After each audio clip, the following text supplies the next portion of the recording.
la cuisine, je pense qu'il y a un atavisme, puisque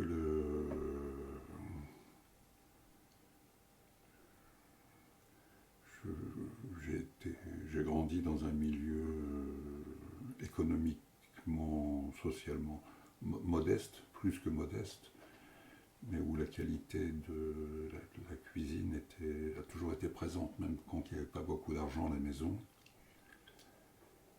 Et j'ai appris après que ça avait été une des transmissions de mon grand-père, parce que ma mère me racontait que pendant la guerre, mon grand-père, qui était cuisinier à bord des bateaux, ne pouvait pas bosser, donc il était, je sais pas, il vivait et qu'ils allaient, ils allaient plus ou moins voler ou chaparder ou voler euh, des, des, des denrées nées à la barbe des Allemands. Et puis, alors ma mère me disait que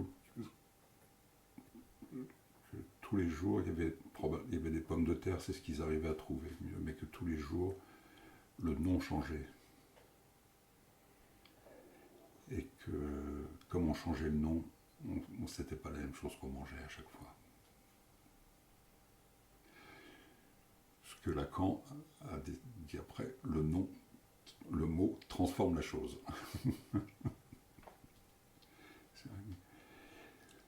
Donc j'ai été, donc il y avait j'ai eu une grande sensibilité aussi gustative du fait je pense que du fait de la cuisine familiale, puis de la transmission familiale, mais aussi une région, partout où j'allais, en famille ou chez des amis, une région où on mange de tout, poisson, viande, mais aussi la transformation. Je pense que là aussi c'est quelque chose d'important.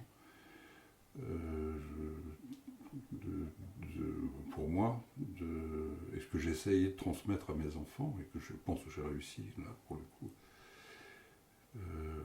c'est qu'on se nourrit de vivant. Et que on ne bouffe pas des choses vivantes, à part quelques exceptions. Donc, donc la cuisine, c'est un art, c'est du sacrifice, de la nature vivante, du sacrifice, des outils.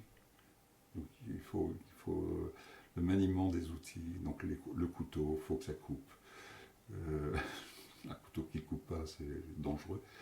Il faut hacher, il faut transformer, il faut cuire. Et donc le feu, ça c'est passionnant dans la cuisine, c'est d'avoir ces bases-là. Et je suis passionné par les cuisines du monde entier. Ouais. J'ai appris que l'art de se nourrir, qu'on appelle la cuisine, était universel.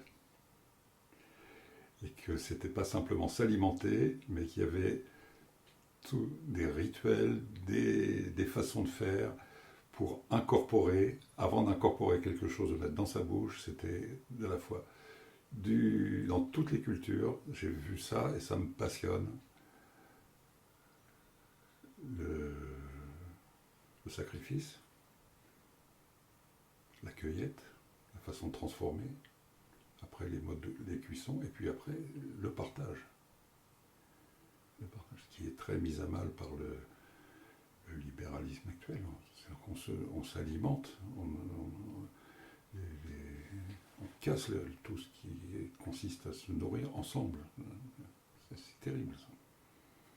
Mais là, dans les cultures, toutes les cultures m'ont apporté, que je connais, et j'aimerais en connaître plus d'ailleurs, ne serait-ce que faire